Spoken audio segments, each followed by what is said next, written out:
Tales de Mileto fue un filósofo y gran pensador griego que además incursionó en las matemáticas, la geometría, la astronomía y la física.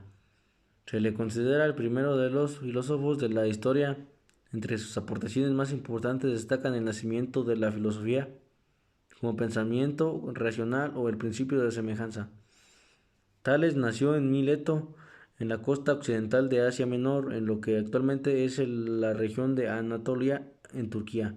Mileto fue una colonia griega estratégicamente situada a medio camino entre dos de los focos culturales y económicos más importantes de la antigüedad, Persia y Egipto, lo que la convirtió en un relevante punto comercial y también de intercambio de conocimientos entre el Oriente y Occidente. Es posible que Tales tuviese ascendencia fenicia, teniendo en cuenta que en su época era muy activo el comercio entre jonios y fenicios. Se cree que pudo haber viajado a Egipto para recibir enseñanzas sobre geometría, astronomía y matemáticas por parte de los sacerdotes que allí habitaban.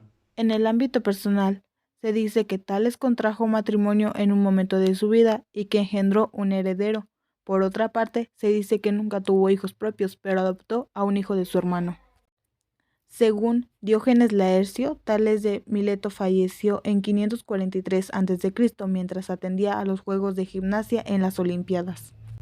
Planteó la cuestión de la naturaleza última del mundo, concibiendo las cosas como formas combinantes de un primer y único elemento, el agua.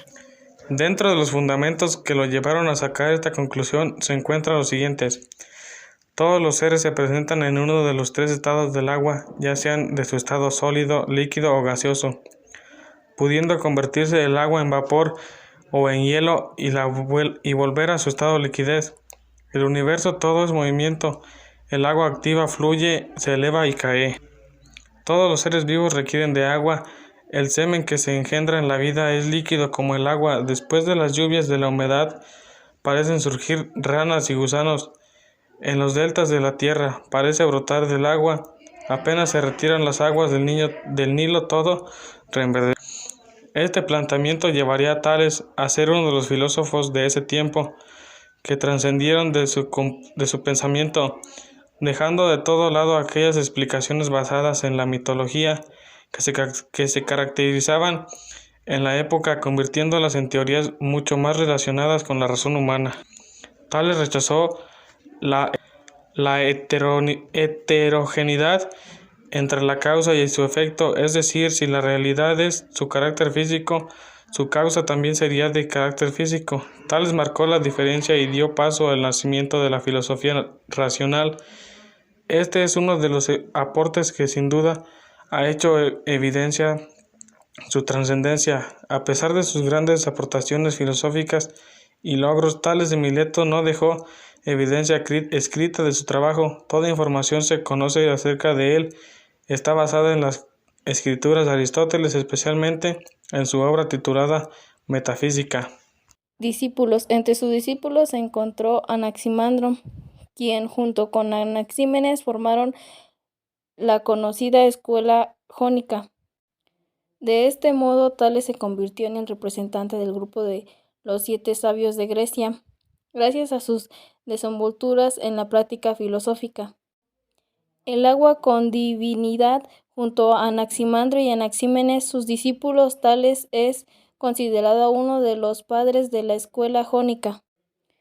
También fueron conocidos como los físicos, ya que encontraron sus estudios en determinar lo que era el arche o arjé, o principio último, la naturaleza y origen de todas las cosas. Buscaba algo que fuera universal y presente en todo este arché o arjé sería ni más ni menos que el agua, unidad indivisible.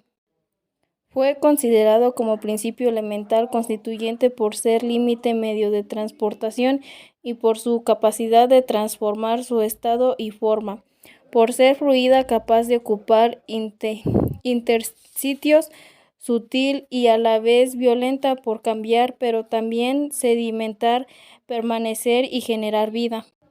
Según Tales, entonces todo fue agua en un principio, es lo divino, entendido no como una identidad determinada o delimitada, sino más bien como una condición, un carácter, un estar siendo.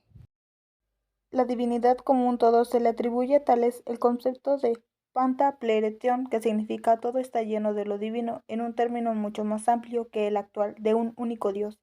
El concepto se podría explicar de esta forma: porque existe lo divino, entendido como algo inteligible, eterno y necesario. Se puede entonces hablar de un todo. Para Tales, aquello que es principio por el mismo hecho de ser primero, ya lo hace divino. Afirma entonces que todo es divino o que todo está lleno de dioses, pero no en el entendido de muchas entidades físicas, sino como un principio que acoge a la naturaleza entera y es parte de su dinámica vital.